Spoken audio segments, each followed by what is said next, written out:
wasn't even a pirate at all and was falsely accused of piracy. So the idea of pirates burying treasure might have almost no basis in reality. What's the fact? The facts and knowledge on real historic pirates. Edward Teach was known for his intimidating stature and long black beard, which earned him the nickname Blackbeard. He'd intimidate enemies by tying lit fuses under his hat into his beard, but in reality he was much less violent than many other pirates. After taking a royal pardon to stop pirating, it turned out he was still doing it. So after his capture in 1718, he reportedly had one of the most drawn out and epic deaths ever. It's said he was shot 5 times and received 20 sword cuts before a fatal blow to the neck finally fell to the infamous Blackbeard. Then his head was cut off and hung from the ship to collect the reward for his death. It's thought that pirates may have worn eye patches to keep one eye adjusted to the dark, for moving from the light above deck to the darkness below deck. Captain Benjamin Hornigold was at one time Blackbeard's boss. He commanded a ship called Ranger that was the most heavily armed ship in his region. He wasn't the most ruthless of pirates and once took over a ship just to steal hats. Apparently his men had gotten drunk the previous night and thrown their hats overboard, and they needed some new ones. Hornigold lost his captainship when he refused to attack English or Dutch vessels.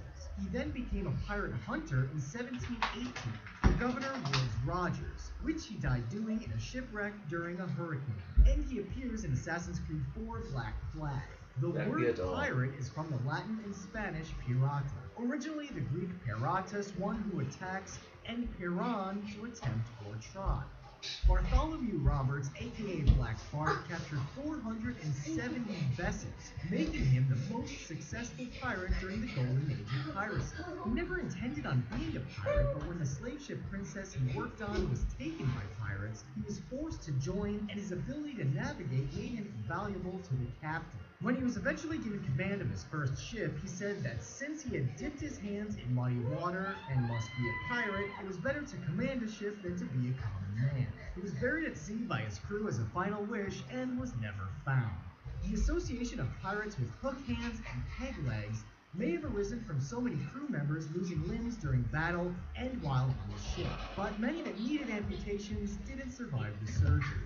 Hooks and peg legs were popularized by fictional works such as Treasure Island and Peter Pan.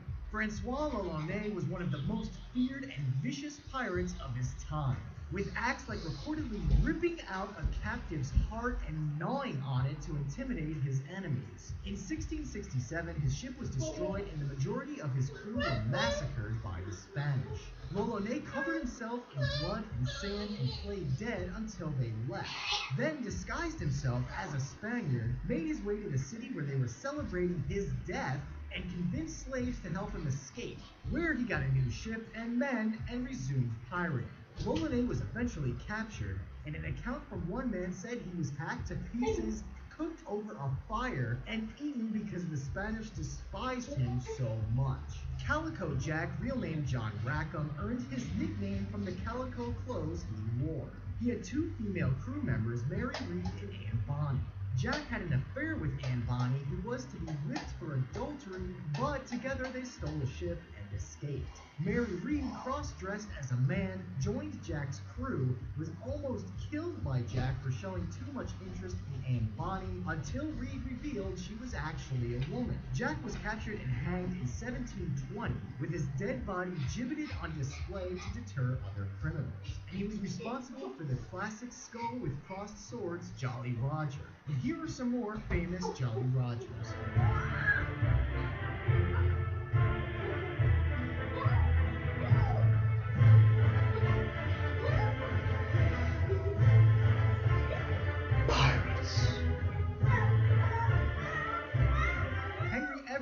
Known as the King of Pirates. He's thought to have had the most profitable pirate in history when he led a small pirate squadron to overtake the Ganj of Sawat, the flagship of a 25-ship convoy of Grand Mughal vessels containing 600,000 pounds in metals and jewels. And amazingly, he's one of the few famous pirates thought to have escaped alive with his treasure. One story saying he disappeared to Madagascar with all of his loot and lived like a king. The other story is that he died penniless after squandering all of his money.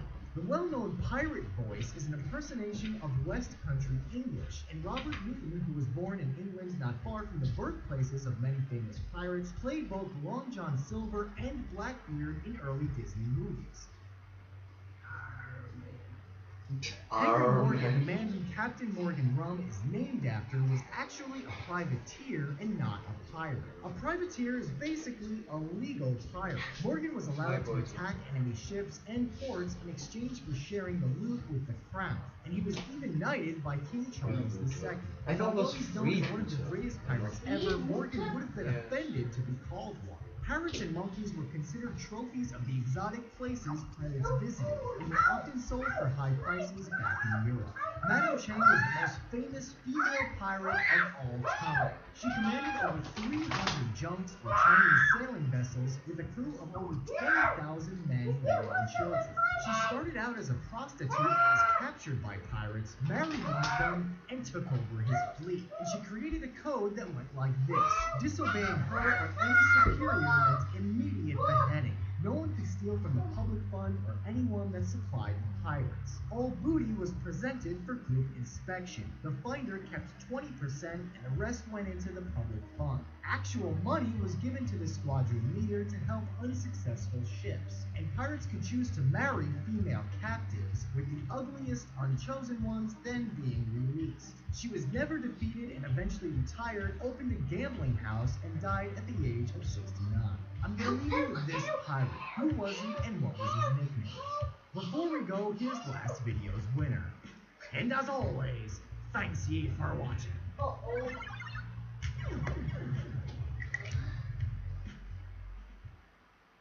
Alright, man.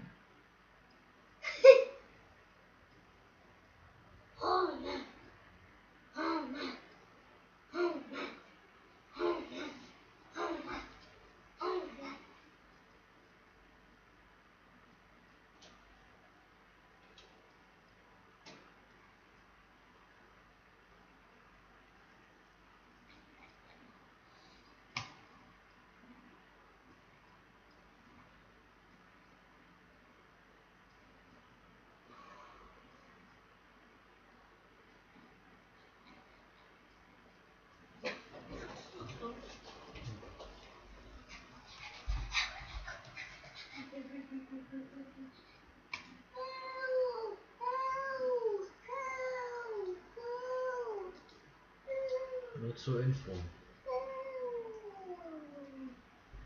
So ist er wirklich.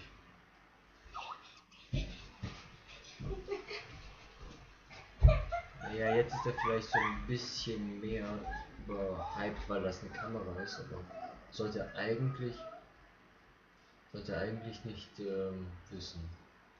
Naja, tut er trotzdem.